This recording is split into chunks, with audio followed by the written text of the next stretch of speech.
നാളെ നമുക്ക് ഫോട്ടോഷൂട്ടിന് പോകണ്ടേ? സുന്ദരനാവണം കേട്ടോ.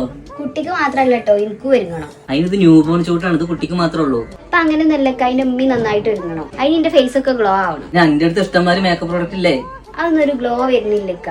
എന്നാലേ എന്റെ ഫേസിന് ഗ്ലോ വരുത്താൻ പറ്റിയ പ്രോഡക്റ്റ് എന്റെ കയ്യിലുണ്ട്. അങ്ങനെ എനിക്ക് സജസ്റ്റ് ചെയ്തതാണ് കേട്ടോ ഫേസസ് കാനഡയുടെ സ്റ്റോപ്പ് സീറം. ആദ്യം തന്നെ എന്റെ ഫേസിനെ ഞാൻ രണ്ടായി തിരിച്ചിട്ടുണ്ട് കേട്ടോ. ലെഫ്റ്റ് സൈഡിൽ റെഗുലർ സീറം, റൈറ്റ് സൈഡിൽ ഫേസസ് കാനഡയുടെ സ്റ്റോപ്പ് സീറം. ആദ്യം തന്നെ നമുക്ക് റെഗുലർ സീറം യൂസ് ചെയ്യാം. അപ്പൊ റെഗുലർ സീറം യൂസ് ചെയ്തെടുത്ത് ഒരു ഗ്ലോ ഇല്ല കേട്ടോ, ഭയങ്കര ഗ്രീസി ആയിട്ട് ഫീൽ ചെയ്യുന്നു. പിന്നെ നമ്മളെ മറ്റേ വശത്ത് ഫേസസ് കാനഡയുടെ സ്റ്റോപ്പ് സീറം അപ്ലൈ ചെയ്തു. ഇത് ഭയങ്കര ലൈറ്റ് വെയിറ്റ് ആണ്, അതുപോലെ തന്നെ പെട്ടെന്ന് അബ്സോർബ് ആവും. ഇതിൽ 10% നിയാസിനമൈഡും SPF 30 അടങ്ങിയിട്ടുണ്ട്. അതുകൊണ്ട് തന്നെ ഡാർക്ക് സ്പോട്ട് റെഡ്യൂസ് ചെയ്യാൻ ഹെൽപ്പ് ചെയ്യുകയും ചെയ്യും. അപ്ലൈ ചെയ്യുമ്പോൾ തന്നെ ഒരു സ്ട്രോബ് എഫക്റ്റും ഇൻസ്റ്റന്റ് ഗ്ലോവും കിട്ടും. നെക്സ്റ്റ് ഞാൻ എടുത്തിട്ടുള്ളത് ഫേസസ് കാനഡയുടെ സ്റ്റോപ്പ് CC ടിന്റ് ആണ്. 5-in-1 formula, blur the pores, gives and even finish. ഇത് നോൺ ഓയിലി ആണ്. ഇതിൽ നിയാസിനമൈഡ് അടങ്ങിയിട്ടുണ്ട്. പിന്നെ സ്ട്രോബ് എഫക്റ്റും തരും. രണ്ട് പ്രൊഡക്റ്റും നല്ല ഗ്ലോ തരുന്നുണ്ട്. നെക്സ്റ്റ് ഞാൻ എടുത്തിട്ടുള്ളത് ഫേസസ് കാനഡയുടെ കംഫി വാവ് മാറ്റി ലിപ്സ്റ്റിക് ആണ്. ഈ ലിപ്സ്റ്റിക് ഞാൻ ഒത്തിരി നാളായിട്ട് യൂസ് ചെയ്യുന്നുണ്ട്. ഇത് ലൈറ്റ് വെയിറ്റ് ആണ്, ലോങ് ലാസ്റ്റിംഗ് ആണ്, പിന്നെ ഹെലറോണിക് ആസിഡ് അടങ്ങിയിട്ടുണ്ട്. അപ്പൊ റെഗുലർ സീറും സ്റ്റോപ്പ് സീറും യൂസ് ചെയ്തേണ്ട മാറ്റങ്ങൾ കണ്ടില്ലേ? അപ്പൊ ഞാൻ വിചാരിച്ചതിനേക്കാളും അടിപൊളി ഗ്ലോ ആയിട്ടോ. അപ്പൊ എന്തായാലും നല്ല അടിപൊളി റിസൾട്ട് ആണ്. പ്രൊഡക്റ്റ് വാങ്ങാൻ താല്പര്യമുള്ളവർക്ക് QR കോഡിലും പർച്ചേസ് ചെയ്യാം. പിന്നെ പർപ്പിളിലും അവൈലബിൾ ആണ്.